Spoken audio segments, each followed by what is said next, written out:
Hello दोस्तों, मैं हूं कमर सीमा। और दोस्तों, जिस तरह कि आप देख रहे हैं, मेरे साथ मौजूद हैं प्रोफेसर डॉक्टर मुख्तदर खान साहब। डॉक्टर साहब, सबसे पहले तो आपके वक्त का बहुत शुक्रिया sir. Thank you very much Cheema साहब। आपके सुनने वालों को मेरा सलाम, नमस्ते, सत श्री अकाल, वनक्कम। मैं एक बार वनक्कम बोलना भूल गया, इतने सारे मुझे कमेंट्स आ गए। भाई मैं बूढ़ा बूढ़ा होते जा रहा हूँ। सो हाँ, बिल्कुल।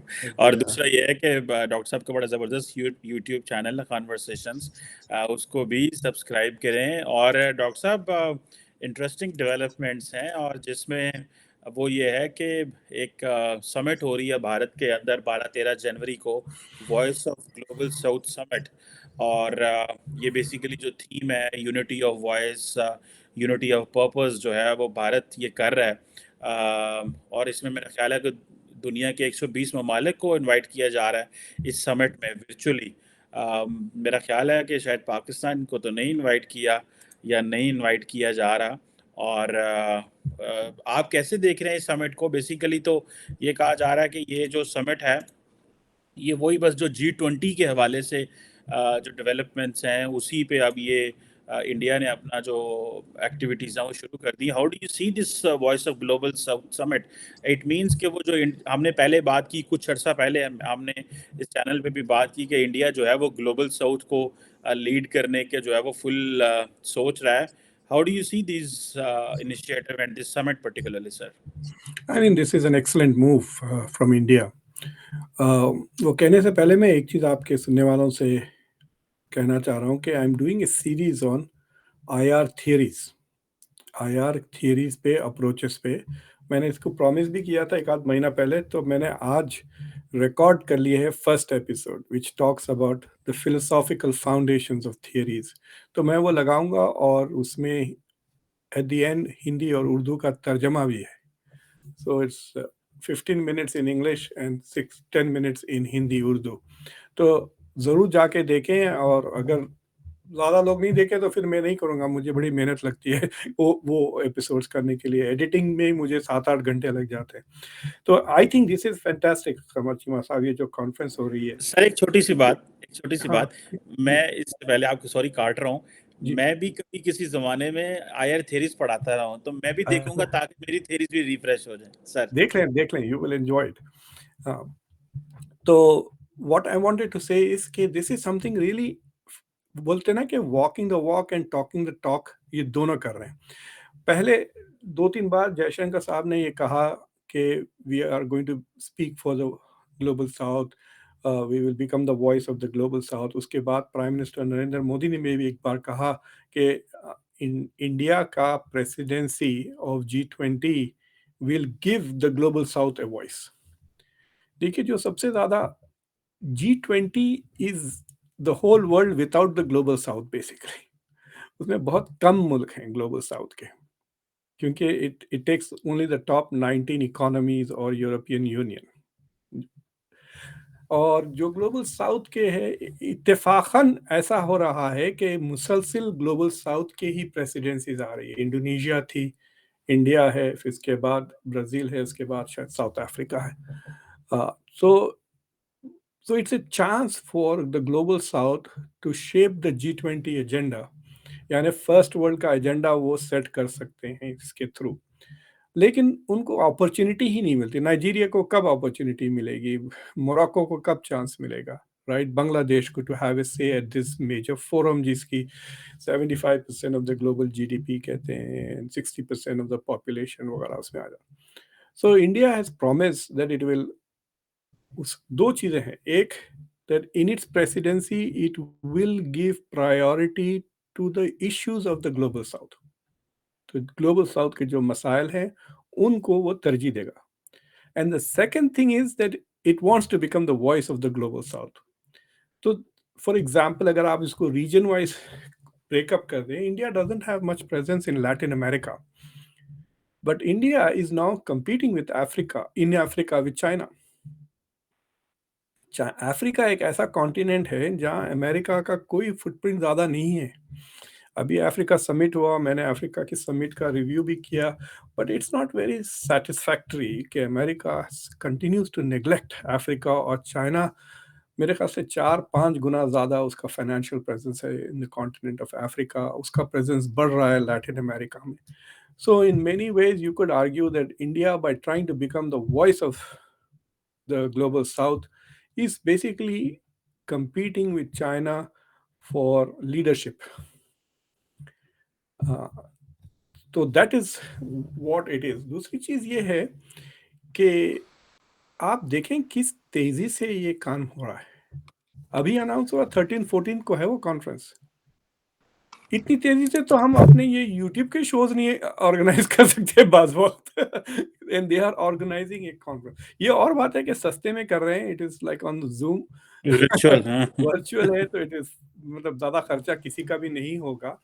But there are two chief मतलब हेड ऑफ स्टेट लेवल के 2 सेशंस हैं जो दोनों Narendra Modi is going to preside, और कुछ 6 या 8 अलग अलग इवेंट्स हैं, और जिसमें वो कंट्रीज को 20-20 के ग्रुप में डिवाइड करेंगे। तो मेरे ख्याल से 6 ग्रुप्स होंगे 120 कंट्रीज के, या there might be some countries who will be in more than one. तो उन्होंने क्या किया, फॉर एग्जांपल जो एनर्जी के ग्रुप है तो उसमें 2 किस्म के मुल्क हैं, जो एनर्जी प्रोवाइडर्स हैं और जो बिग एनर्जी नीड्स वाले मुल्क हैं। सो इस तरह से they have created this clusters and they will all be under Indian leadership.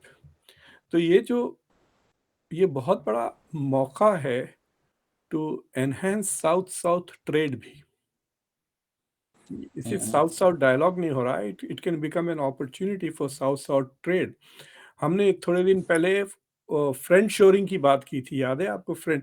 तो this can become an opportunity for countries to do friend shoring. क्या आप यहाँ पे दोस्ती बना लें हमारे पास इस मीटिंग में, फिर हो सकता है कि नए बिजनेस अपॉर्चुनिटीज खुल जाए, because we are connecting you to these countries.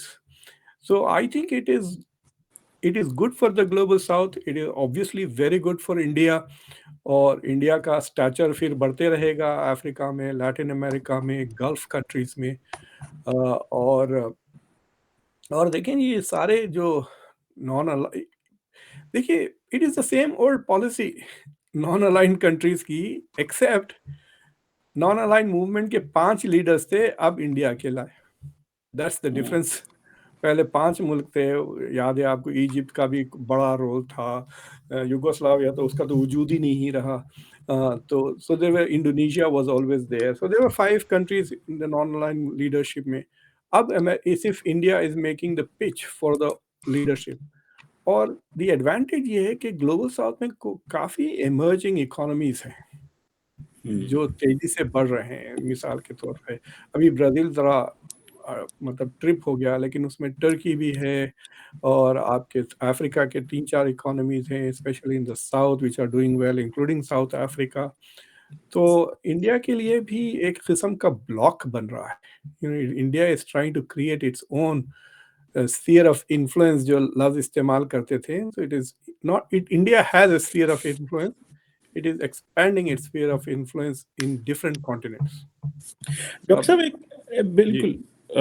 आपको मेरी आवाज़ आ रही? हाँ जी। डॉक्टर साहब या देखिए, इसमें एक चीज़ ये है कि जो नज़र आ रही है कि अफ्रीका से लीडर्स को बुलाया जा रहा है, आसियान से थाईलैंड, कंबोडिया, वियतनाम आ रहे हैं। लगता है अब सिर्फ पाकिस्तान और चीन को ही नहीं बुला रहे ये, और चीन का तो चलो फिर भी they are part of the G20। So do you think कि how come would it look like if India fully ignores Pakistan के ऑन दीज मेरिट्स, जो कि डॉक्टर जयशंकर जो है रिसेंटली उन्होंने ऑस्ट्रिया में एक टीवी को इंटरव्यू दिया कि नहीं जी वो तो एपिसेंटर ऑफ टेररिज्म है, we don't want to engage with them, we want to work with them bilaterally and multilaterally even. So do you think on this pretext India can make a point, and India can justify its position, although there will, I don't find any country that will be advocating Pakistan's case, that if there is a if India is inviting leaders from the global south, then why it's not even inviting जो reason के ममालिक हैं उन सबको क्यों नहीं बुला रहा? तो आप कैसे देख रहे हैं sir this move which is likely to happen? I think आपकी सरकार को चाहिए कि अपने सारे इनबॉक्सेस ठीक-ठाक से ढूँढें। किसी एक आध को ईमेल भेज दी हो गई। होपिंग अ, इंडिया के आप पास तो अब काफ़ी इंटेलिजेंस तो होगी ना, उनको पता होगा कि कौन-सा मिनिस्टर है पाकिस्तान में जो is not very computer savvy शायद उसको भेज दे That's a और good वो idea. डिलीट कर दे। बाद में शिकायत किए तो फिर they will produce the email से क्या बात कर रहे हैं, हमने तो तुमको ईमेल भेज दिया था। अभी आपने देखा वो एशियन क्रिकेट एसोसिएशन का जो मैं चल रहा वही है बात कहने लगा एग्जैक्टली। था, सेठी जय शाह ने, वो कहते हैं हमने ईमेल भेजी है, सेठी कह रहे हैं नहीं भेजी। नहीं, सेठी कह रहा है मैंने नहीं देखा। नजम सेठी का हाँ, मैंने इंटरव्यू सुना जो उन्होंने स्पोर्ट्स तक को दिया। वो उसमें कह रहा है, विक्रांत। पहले उसको विक्रांत गुप्ता जो होस्ट कर रहे थे उन्होंने पूछा, नहीं मेरे पास 22 दिसंबर की ईमेल है। तो इन्होंने कहा नजम सेठी ने कहा मैंने देखा नहीं। बट मतलब नजम सेठी की बात तो भी सही भी थी कि ही वाज नॉट कंसल्टेड ना। तो जयशा is thinking why do I need to consult you, everybody else is going to follow through. तो मेरे ख्याल से it's going to be something like this. Because देखिए, ये जो ग्लोबल साउथ है इट्स नॉट ए क्लब, ऐसा फॉर्मल ऑर्गेनाइजेशन नहीं है ना। अगर G77 होता तो India could not exclude Pakistan, because India Pakistan is part of G77। जो मीटिंग अभी हुई थी जिसपे बिलावल भुट्टो आके, वो रिमेंबर वो बड़ी धूमधाम हुई थी, गड़बड़ वगैरह, that was he had come for the G77 meeting. तो G77 प्लस चाइना एक ग्रुपिंग है, because China doesn't see itself, China का मतलब is it a developed country, is it a developing country, अभी वो किसी ने डिसाइड नहीं किया ना। तो China is definitely not going to be there, because what's the point, मतलब China is part of G20 तो चाइना अपने लिए बोल लेगा। But I have a feeling कि जो लव्स ग्लोबल साउथ है, it is not a formal organisation.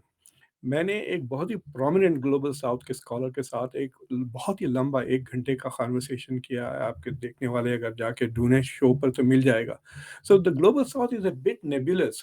तो उसमें इंडिया जिसको चाहे उसको डाल सकता है।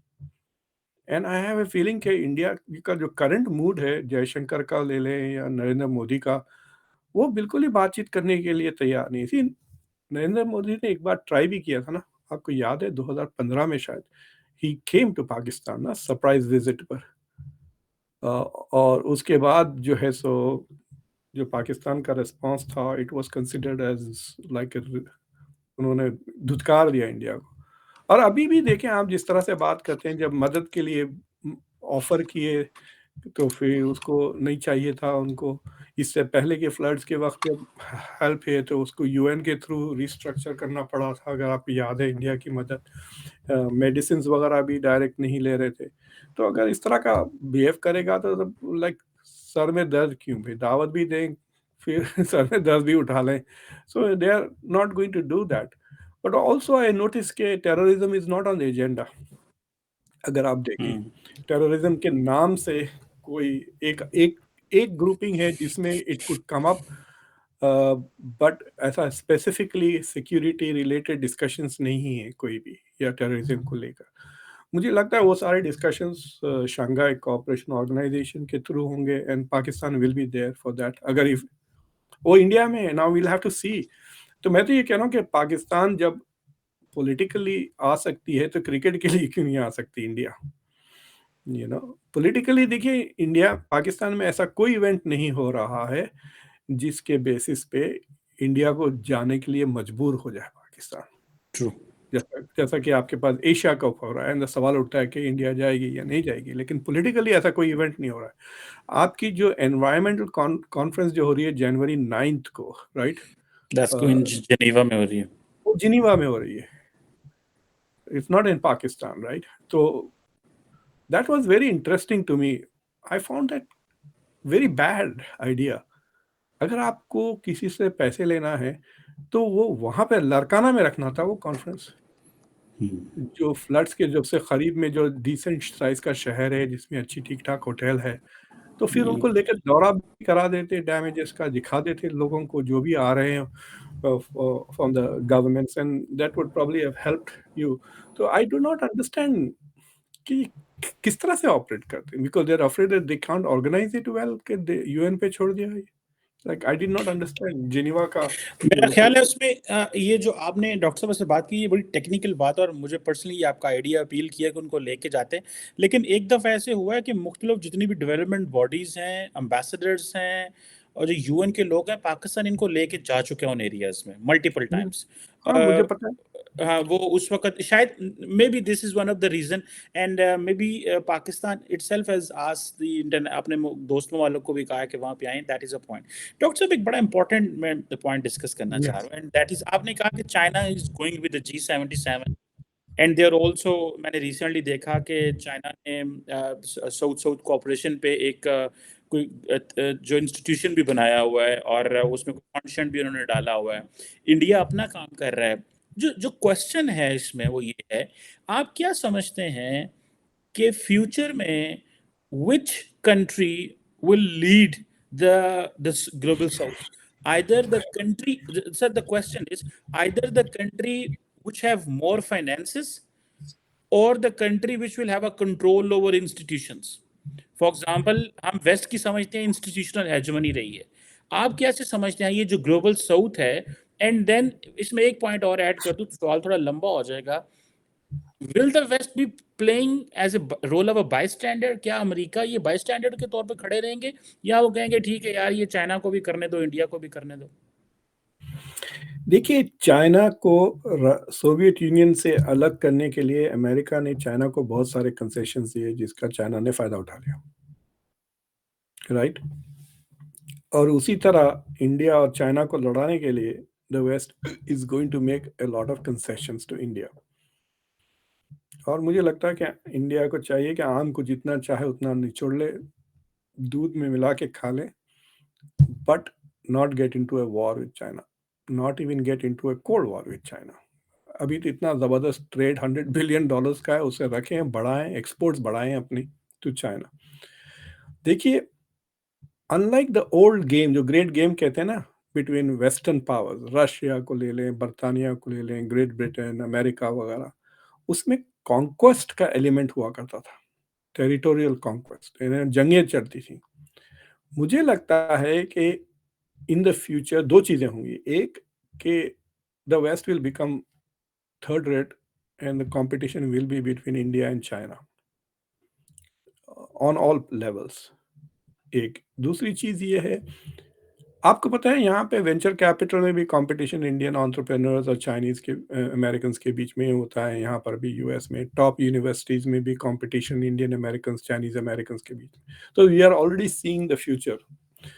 तो ये जब दोनों मुल्कों के बीच में जो कंपटीशन होगा, मुझे नहीं लगता कि वो मिलिट्री, दोनों मुल्क मिलिटरीली नहीं घुसेंगे ना। वो अफ्रीका में मिलिटरीली डोमिनेट करें, they will want to dominate through China through money and investment and business, India through money and business and culture. India will play the cultural card more than China. India के पास diaspora है भाई भाई, Africa में बाद ऐसे country हैं जो Indian right इतनी ज़्यादा है, they are the elite of the country. Uganda में ले लें, गाना वगैरह में जहाँ भी जाए, द एलीट इज ऑलरेडी। और वो भी साउथ अफ्रीका में बहुत ज्यादा है साउथ इंडियंस। अफ्रीका में भी, हर जगह, गांधी तो वहीं से आए। तो so there are all of these chances that जो इंडियन डायस्पोरा है, they are indigenous elite in Africa. वो ऐसा चाइना का नहीं है, दे आर नॉट इंडिजिनस, मतलब लोकल। उनको चाइनीज को चाइनीज ही समझेंगे वो, they will not think of them as Ugandan और अफ्रीकन वगैरह, जिस तरह इंडियंस को समझ सकते हैं कि वो इंडियन भी है। So India has that cultural advantage over China, but not अभी they are not on the same financial level as China in terms of investment वगैरह वगैरह। So that is the challenge। और मतलब अगर इंशाल्लाह हम दोनों रहे, इस तरह के शोज अगर हम 20-22 साल के बाद भी कर रहे होंगे, हो अपना खुद का सैटेलाइट होगा we will beam it सारे प्लैनेट पे। तो उस जमाने में we will not be talking about Europe at least। अरे आप देखें, हमने इतने शोज किए, एटलीस्ट 10-12 तो किए हैं। हमने कभी फ्रांस की बात की? न्यूक्लियर पावर है, P5 है, वीटो पावर है, इसका कोई जिक्र नहीं। जर्मनी की कभी कभी बात हो जाती है, कभी कभी Russia, but all we talk is India, China, US. और वैसा ही रहेगा वो। The question is, will it be तो जब चाइना इंडिया यूएस या India China US? That is the key. अच्छा, वैसे सर इत्तेफाक से मेरे जहन में बात भी आ गई, और आपने कहा कि we are not talking of Europe and all that. अगले दिन मैं बात सुन रहा था, मोहम्मद बिन सलमान का एक इंटरव्यू चल रहा है आजकल सोशल मीडिया पे, दोबारा है वो इंटरव्यू, पुराना है, वो नया नहीं है, लेकिन वो दोबारा वो चल पड़ा, कई दफ़ा चलता है। पता नहीं शायद उनकी पीआर टीम चला रही है या क्या, जिसमें मोहम्मद बिन सलमान कह रहे हैं कि हम जो मिडल ईस्ट है वो नेक्स्ट यूरोप होगा, और ये जो है, so how do It's you like a see good this, joke. How do you see this statement Mohammed bin Salman की, जिसमें वो सारे कह रहे हैं Qatar, Kuwait and all that, Oman, Jordan, even कहते हैं हमारे डिफरेंसेस उसके साथ हैं। सो हाउ डू यू सी दैट, ये भी तो ग्लोबल साउथ में ही आते हैं सारे। Wake up and smell the coffee. MBS ख्वाब देख रहे हैं बैठे बैठे। देखिए, और 20 साल ज्यादा से ज्यादा फॉसिल फ्यूल चलेगा, ज्यादा से ज्यादा। I am giving it bigger margin, उससे पहले भी खत्म हो जा सकता है। हम्म, अगर ये तेल नहीं बेचेंगे तो फिर क्या बेचेंगे? हम्म, इनके पास ना क्रिएटिविटी है सोसाइटी में, ना एंटरप्रेन्योरशिप। द ओनली कमाल की चीज इन लोगों ने की है is Dubai, hmm. And Dubai is run by Indians. हमारा, हाँ इंडियंस, ये बिल्कुल सही कहा इंडियंस है भाई, कोई आपने। सवाल ही पैदा नहीं होता। उसका आपको पता है, पुरानी अभी उसकी पता नहीं, उसकी करेंसी एक जमाने में रुपया हुआ करती थी, दुबई की भी। So Dubai is basically A product of reselling for Iran and run by Indian business people, Indian investors, India की पॉपुलेशन। मेरे ख्याल से हर इमराती के लिए 6-7 इंडियन होंगे वहाँ पे दुबई में। सो हम्म, तो आप मुझे क्या बता सकते हैं मिडल ईस्ट में जो इंडिजिनस इंजेन्युइटी की वजह से बना है? समझे? अब ये जो नॉम नाम की इनको जो स्मार्ट सिटी बन रही है, हु इज रनिंग या, इट? जाके देखें आप, इसी पैसे दे रहे हैं ना, इनके पास सरप्लस द डिस्पोजेबल कैश है। यूरोप का आप कल्चरल प्रोडक्शन देखें, एनलाइटनमेंट की फिलॉसफीज, अगर आप फिलॉसफी का कोर्स लेंगे तो खाली यूरोपियंस को पढ़ते पढ़ते जिंदगी गुजर जाएगी।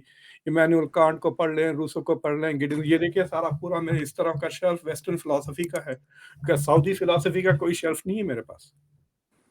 You know, so so just saying कि we'll become like यूरोप से करता वो, मतलब ही इज टॉकिंग अबाउट बिल्डिंग्स, शहरें जो टॉल बिल्डिंग, ये जो पैसा एक्स्ट्रा है उसको खर्च करके देखने में वैसा लगेगा, और वो भी European products, European culture, European लोगों को लेकर आएंगे। So they will work, I mean it is ridiculous. First of all, आप यूरोपियन बन के बताओ ना, आपकी सोसाइटी में फ्रीडम ऑफ स्पीच दे दें, इलेक्शन कराएं, democracy, Europe is one of the, पूरा का पूरा कॉन्टिनेंट में डेमोक्रेसी फैली हुई है, इंटरनल ट्रेड है। If is talking about the possibility of the gulf becoming like European union, इतना सा तो गल्फ है, उसमें भी वो एक दूसरे के ऊपर सैंक्शंस, कतर के ऊपर सैंक्शंस लगा रखे थे, right? So I don't know, this is just talk उनको खुश करने के लिए। और but to give him some credit, अगर आप फीफा को देखें तो काफी मिडिल ईस्टर्न कंट्रीज ने काफी यूरोपियन कंट्रीज को हराया है एक फुटबॉल में। ईरान ने हराया वेल्स को, सऊदी अरेबिया ने तो चैंपियन को ही मार दिया, अर्जेंटीना को, फिर मोरक्को तो सेमीफाइनल तक गया है। तो ये स्पोर्ट्स में good performance in sports is an indication of some form of development. ठीक है, एक किस्म का ये उस you have to have some kind of economic development before your people can be well nourished to produce. एक अच्छा फुटबॉल प्रोड्यूस करने के लिए आपको 1-2 हज़ार not so good soccer players होना चाहिए, तो उसमें से एक आध will suddenly begin to shine, समझ रहे हैं ना आप? Hmm, so that is an important part, but I don't think the European, अगर इनके पास, if they don't shift very heavily to science and research, hmm, I don't think they will become, unless कोई और कोई metal Vettel निकल जाए जमीन में से, तो then it's a different thing, और उसमें भी वो बेचेंगे खाएंगे इसी तरह, काम इंडियन से करवाएंगे हम्म। जी। बिल्कुल सही। डॉक्टर साहब, एक आखिरी सवाल मैं करना चाहूँगा इस हवाले से, इसी ग्लोबल साउथ के हवाले से। Why do you think the Middle Eastern countries are silent on this, India, China vying for the leadership of the global south? इनके दिमाग में क्यों ये चीज़ नहीं आ रही, या कि ये समझ रहे हैं कि it's too early to get into all that kind of political race? What's the issue with on this? Sir, आपको पता है कि आज से 25-30 साल पहले एक रैंड कॉरपोरेशन का साइंटिस्ट ने ये कहा था कि इंडिया में स्ट्रेटेजिक कल्चर नहीं है फॉरेन पॉलिसी का, राइट? तो अभी मैंने एक प्रोमिनेंट इंडियन एम्बेसडर से इंटरव्यू किया है, तो उन्होंने ये बात कहते हुए दोहराते हुए कहा है कि अभी भी नहीं है। मैं आपको ये लिख दे के दे सकता हूँ, India has more PhDs in international relations in Middle East has students. सऊदी अरब में उतने स्टूडेंट्स नहीं होंगे जो इंटरनेशनल रिलेशंस में पीएचडी कर रहे हैं जितने इंडिया में सिविल सर्वेंट्स वगैरह हैं। जयशंकर को ही ले लें, पीएचडी है, बहुत हैं। थिंक टैंक्स भी बहुत आ गए हैं, हर यूनिवर्सिटी में पढ़ाते हैं वगैरह। So what I am trying to say is के स्ट्रेटेजिक थॉट कहाँ से आता है? तो मैं टर्किश गवर्नमेंट से थोड़ा वाकिफ़ हूँ, जो टर्की की गवर्नमेंट में है। इब्राहिम कैलिन जो उनके नेशनल सिक्योरिटी एडवाइज़र हैं, उनसे दोस्ती है, मुलाकातें भी होती है। इनफैक्ट मैं उनके ऑफ़िस में बैठा था, ऑफ़िस के बाहर बम फटा था। जब मैं अच्छा। उनके ऑफ़िस में था, मैं तो ऐसा उछक गया, और वो बड़े वैसे ही चाय पीते रहे। मैं बोला तुमको डर नहीं हो रहा है? इसे नहीं, कम्युनिस्ट है, उसको अभी पकड़ के बंद कर देंगे ऑफ़िस के बाहर। But what I am trying to say कि इवन टर्की में जो अर्दोगान के अतराफ जो इंटेलेक्चुअल ग्रुप है वो 25-30 का है बस। ऐसा नहीं कि थिंक टैंक्स हैं, बड़े-बड़े डिबेट्स हो रहे हैं, रिसर्च हो रहा है ये वगैरह। तो मिडल ईस्ट में कहाँ है स्ट्रेटेजिक थिंकिंग सिवाय फ़ौज के बाहर? फ़ौज के बाहर कुछ भी नहीं है। So who is advising, who is creating this vision? तो उनके दिमाग में बस अमेरिका को कैसा खुश करें, अमेरिका को कैसा लेके आए, ठीक है अमेरिका नहीं आ रहा तो रशिया की तरफ भागेंगे, रशिया नहीं आ रहा तो चलो इज़राइल की तरफ भागेंगे। बस वही, how will we entertain these people so वो हम पे इनायतें करें। You know that's their way of thinking strategically. पता है आपको? और प्रोफेशनलिज्म की भी बहुत कमी है। एक बार आप एम्बेसडर रिचर्ड होलब्रुक का नाम सुने होंगे आप। यार पाकिस्तान में एम्बेसडर है। हाँ, और बहुत काम किए उन्होंने। तो एक बार मैं दोहा में, I was supposed to be in a meeting, मैं अभी पहुँचा था दोहा। रिचर्ड होलब्रुक थे और एक साहब थे ब्रुकिंग्स के। तो हम लोग वहाँ बैठ के खा रहे थे, we are waiting for the foreign minister of Qatar to come. 9 बजे, 10 बजे रिचर्ड होलब्रुक कह रहे थे कि मैं तो जा रहा हूँ और मैं तो थक गया हूँ, मैं जा रहा हूँ सोने। अगर वो 12 बजे तक आता है तो मुझे फ़ोन करके उठा, कॉल कर लेना, I will come down. But if he comes after 12 o'clock then don't call me. साफ कह दिया। चला गया। फिर मैं बैठे रहा ब्रुकिंग्स के फॉरेन पॉलिसी डायरेक्टर के साथ। 12 बज गए, नहीं आया। तो वो एम्बेसडर था, वो मेरे बॉस के बॉस थे। वो he said, you are the youngest, you are the fittest, you are sitting till he comes, I am going, and if he comes by 1 o'clock call me, otherwise don't. अब मैं बैठा हुआ हूँ, पहले मैं शराब-वराब नहीं पीता, बार में बैठा हुआ हूँ और मैं जेट लैग्ड हूँ। मैंने कपड़े भी नहीं बदले, मेरा सूटकेस भी वहीं था, मैंने अभी तक रूम में चेक इन भी नहीं किया था। बैठा 3:30 बजे आया बंदा अपनी एंटोurage को लेकर और मुझ पे बरस रहा है। मैं बोला, Richard, ambassador Holbrooke has gone to sleep. Mr. Indik is also fast asleep. I am here if you want to talk. And they told me not to call him after 1 a.m. because the event begins at 8 a.m. tomorrow morning. Opening speeches वगैरह है, तो 6 बजे तो उठ के तैयार वगैरह होना शुरू हो जाएगा। Oh, it was an interesting thing. It was also interesting for me because I got to meet the foreign minister one on one. बैठ के चाय पिए। He was very upset. वो समझ रहे थे कि उनकी इंसल्ट हो गई कि हम लोगों ने ये चले गए। लेकिन द पॉइंट वाज़ कि भई आप फ़ोन तो करें कि देर हो रही है किसी वजह से, मतलब लाइक 9 बजे का अपॉइंटमेंट, साढ़े 3 बजे रात। I found it so strange and unprofessional मालूम। तो ऐसी ची मतलब आई don't think they have think tanks, policy, culture वगैरह किस तरह से।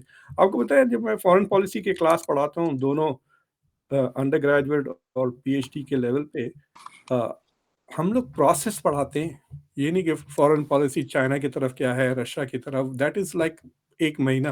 लेकिन 3 महीने प्रोसेस पढ़ाते हैं, how foreign policy is made in the US. Think tanks का रोल क्या है? लॉबीज़ का रोल क्या है? स्टेट डिपार्टमेंट का रोल क्या है? What is the balance of power between national security agency, national security adviser and secretary of state. इनके Like who gets to make the policy? It's a very interesting cheese in America. It depends on the individual. It depends on the president's relation. तो कांग्रेस का क्या role है, जजेस का क्या role है, supreme court का क्या रोल है फॉरेन पॉलिसी में. So this a very complex course जो हम पढ़ाते हैं both at undergraduate and graduate level. वहां पे कैसा बनती बताइए आप मुझे सऊदी अरेबिया में फॉरेन पॉलिसी. कोई प्रोसेस है, कोई लीगल सिस्टम है, कोई लॉज हैं about policy. So what I am trying to say कि countries are still underdeveloped, जिसके वजह से उनकी foreign policy bandwidth is limited. It is more towards great powers than anything else, or immediate, immediately. मैं आपको शर्त लिख के देता हूं कि आप अगर बाइडेन एडमिनिस्ट्रेशन के जो टॉप फॉरेन पॉलिसी लोग हैं, अगर उसमें से 10-12 को आप पकड़ लें और कहें कि write down on this piece of paper what are the top 10 US national interests. Overlap बहुत ज्यादा होगा, एक बार ऊपर नीचे हो जाएगा, but they will all be mostly on the same page.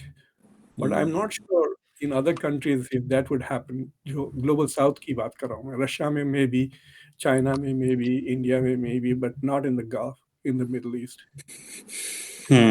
बिल्कुल सही कह रहे हैं. दीज आर वेरी बड़े सिस्टमैटिकली आपने हमें समझाया है कि how come this question of MBS is not talking relevant बात नहीं वो कर रहे, and they are not part of this global, so they can't understand how things are working. सो इसके आप लिए फोन करके कल एक्सपेरिमेंट करके देख लें, सऊदी एम्बेसी को फोन करके पूछ लें कि what does he mean when he says the Middle East will be like European Union culturally. May be वो कह रहे हैं कि उस तरह जैसा यूरोप में नेकेड बीचेस होते हैं इनके पास भी आ जाएंगे. Who knows what he means, right? That's the key. You have to spell it out. या ट्रू, दैट्स वेरी इम्पोर्टेंट. ये तो वैसे अच्छा सवाल है, ये पूछना चाहिए किसी सऊदी से कि क्या कहना चाह रहे हैं एमबीएस, लेकिन वो पता नहीं बता पाए कि ना बता पाए, बिकॉज वो भी पता नहीं एमबीएस साहब क्या करें फिर क्या ना करें उनके साथ भी. दूसरी बात है वो अगर पता भी है तो वो डरे हुए रहेंगे ना बोलने के लिए. That is another factor. आपको पता है यूएस स्टेट डिपार्टमेंट में टेन्योर का सिस्टम है. Yes, Because then the foreign service officer can disagree with the president and not be afraid that he will be fired. बिल्कुल ऐसे ही है, बिल्कुल ऐसे ही. Thank you very much, Professor Dr. Muqtada Khan Sahab. Sir, it was a pleasure talking to you, sir, on this Thank global you very much, subject. Qamar sir. Thank you, sir.